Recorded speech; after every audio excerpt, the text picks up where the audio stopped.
So glad you're with us here, 6 a.m. on this Thursday. I'm Eric Connors. And I'm Netta Irampur. And as we start this hour, let's see what the forecast will be like. Daylight starting to come through. Not too many clouds out there this morning, right? No, not many. Across our inland valleys, including outside our studio door here in Kearney Mesa, we've just got partly cloudy skies to start off the day. So there are some out there mainly contributing to that partly cloudy start to the day that have drifted in from the Baja Peninsula. That's where a coastal eddy had developed off of the coast and has now sent just a bit of that cloud cover in our direction. So you can see that building on satellite radar, including from the international border up to about downtown San Diego. Still expected to look at a pretty mild afternoon, mostly sunny conditions by the time we get there. 72 out by the coast, 79 toward our inland valleys under partly cloudy skies. Coming up, we'll talk more about a cooling trend that'll last all the way through the beginning of next week and about what we'll see with those clouds in the process. Vanessa Paz checking in on traffic. Good morning. Good morning, 6:01 on your Thursday. Let's go ahead and start things off with a couple live looks outside. So this is a 94 in both directions. This is as you make your way westbound towards the Golden Hill South Park area from the 805 connector. Meanwhile, this is the drive from the South Bay as you make your way north, headed in from Chula Vista towards National City. You can see it is pretty cloudy out there, but it looks like visibility for the most part in pretty good shape. Look out for reports of some sort of brush fire. This is in the right shoulder out in Escondido on the 78 East, right at Center City Parkway, and then a little more south, closer to Bonita by Plaza Bonita Mall. It looks like we have a stalled car in the center divide on the 805 North at Bonita Road. That may slow things down for those headed inbound from, let's say, 8th Street or Telegraph Canyon Road. Netta. Thank you, Vanessa. And now new this morning, one person is dead following a 3-car crash. This happened last night in the 4900 block of Fairmount Avenue. That's between Talmadge and Kensington.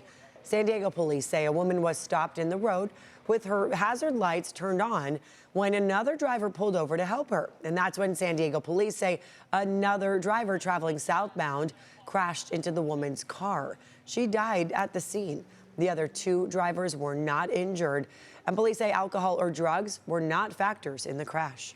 In Escondido, a person accused of assaulting the owner of what people in the area call the Trump House is under arrest. Escondido police say the owner was assaulted on Buchanan Street yesterday afternoon around 2. A bystander who was helping the owner was also hurt. The suspect took off but was later found and arrested.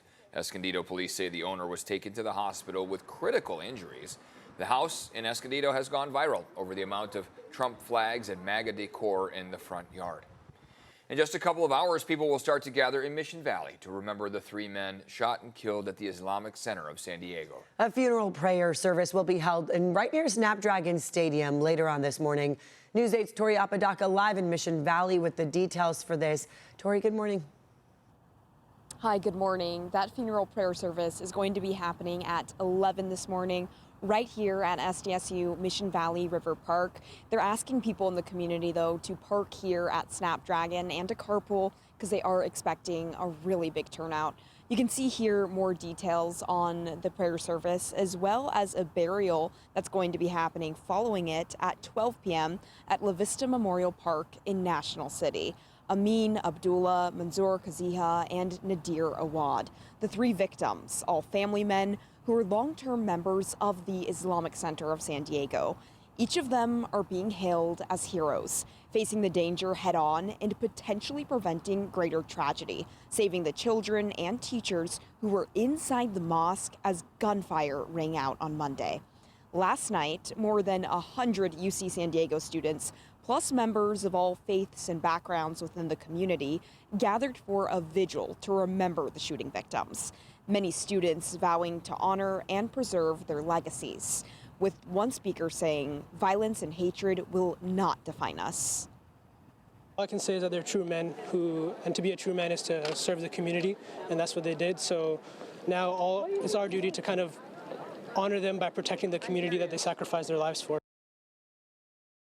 The Islamic Center of San Diego saying that it really hopes that today will be that opportunity to show unity, compassion, and respect during this time.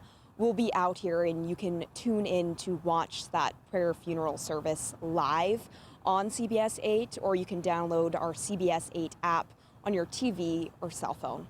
Reporting live in San Diego, Tori Apodaca, News 8. The Islamic Center of San Diego is back open this morning. They are resuming 5 daily prayers. However, the administration office, playgrounds, and expansion facility remain closed until further notice. Testimony continues this morning in the murder trial of Larry Millete.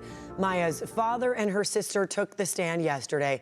Her father described the day he realized that Maya was missing in January of 2021. He said Larry told him not to worry and suggested that Maya may have gone hiking. Maya's sister said Maya had recently opened up about wanting a divorce. Her sister also said Larry did not appear concerned when the family started searching for Maya. Maya's body has still never been found. Maya's sister will be cross-examined today. Witness testimony with Chula Vista police will begin on Tuesday due to Memorial Day. And you can watch our coverage of the Millete case. We have reporters in the courtroom on the CBS 8 app. Be sure to get that on your phone or TV. You can stream us right now for free. And good news for San Diegans this morning. Paid parking in Balboa Park could soon come to an end. How about that? And that's not all. Homeowners in San Diego could also see lower trash bills. News 8's Chris Groh live in Balboa Park. These are two big topics we've covered extensively here. Yeah, and for a lot of people, this may feel like a bit of a whirlwind. Of course, you had all the talk leading up to all of this going in. Then you had the implementation, the bit of a reversal, and now maybe a full reversal on at least the Balboa Park parking fees and a reduction there in the trash service fees. It's all being negotiated in a closed-door settlement. Here is sound from the attorneys representing some of those citizens who took on this action, took on this journey here to try to get to this point. Went against some fine city lawyers, and through that, evidence came out that I think helped to position us exactly where we are today. All right, so what exactly was agreed to here? Well, the city decided that it was cheaper to settle than it was to battle lawsuits and ballot measures. Now, the city will end paid parking in Balboa Park. That would happen no later than January 1st, except at the zoo. As for trash services, standard service is currently about $44 a month, but large bin customers were set to pay $55 next year. Under this agreement, that's going to drop to $38.75 again starting next year. We heard from a number of city council members who have been behind some of these negotiations. One of the big questions that still remains, of course, is that even if it's cheaper than lawsuits and ballot measures, how is the city going to make up some of this revenue? Councilmember Stephen Whitburn says they'll get some short-term relief because this is likely to be delayed, but beyond that, he says it's not clear. Be a decision of the city council and the mayor as we continue to formulate the budget between now and June 9th. Now, the vote on this settlement is going to be June 8th. Back to you guys in studio. Chris Groh reporting. Thank you, Chris, for that.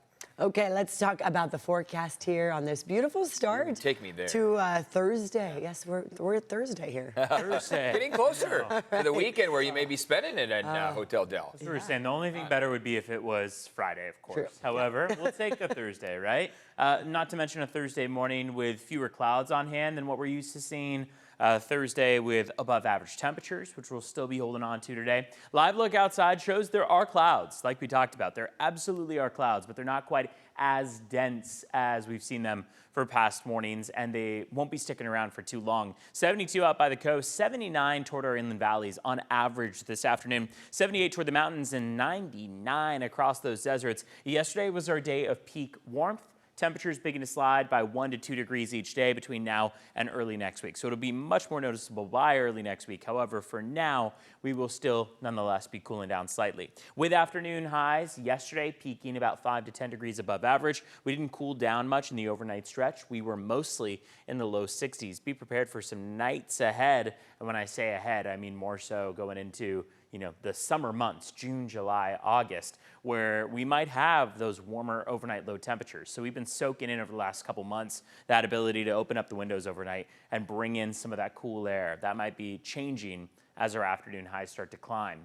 Watches, warnings, and advisories, we are free of all of them across San Diego County, but we do have one air quality alert that is up to the north of us. In Riverside County, in LA County, we've got that air quality alert that stays in effect until 10 p.m. The reason why is because air quality right now across those regions are mostly in the moderate to unhealthy range. Unhealthy for some groups, albeit, but for us in San Diego, we're mostly in the moderate range. We'll see if that dips into the unhealthy range at any time. As I mentioned, coastal eddy developing off the coast of the Baja Peninsula. It's moving north just slightly, meaning Brownfield right now has 6 miles of visibility, 7 miles in Kearney Mesa. Still some clouds, though, to kick off the morning. Like I mentioned, day-to-day cooling is what we're expecting. So going into the weekend, it's actually a wonderful one on tap. Saturday, 74 degrees. Sunday, 73 degrees. Partly cloudy skies all the way through, taking us into a cooler start to next week at 71, and we'll probably keep cooling down to the point where inland valleys by Tuesday of next week are all the way down to the 60s. All right, sending things over to Vanessa Paz at 6:10 right now. Good morning. Good morning. Let's go ahead and start off with an overcast view of Mira Mesa. This is the southbound drive on the right side of your screen, and we're still at steady speeds right now as folks make their way either in or out of the Mira Mesa area, headed maybe towards Miramar, nearing that 163 connector. This is what it looks like on the 805 coming in from Chula Vista and Bonita. That's the northbound drive that you're looking at as you make your way towards the 54 connector. I wanted to point out that camera specifically because that's near where we're tracking a stalled car in the center divide out in National City. Again, that's near the Plaza Bonita Mall on the 805 right at Bonita Road, East Street.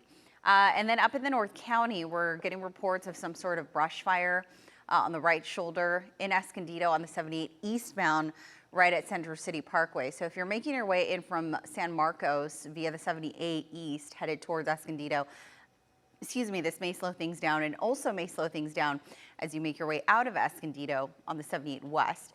All right, let's go ahead and pull up those travel times. This is always what we love to see, right? About 10 to 15 minutes right now coming in from Chula Vista and National City as you make your way on the 5 and the 805.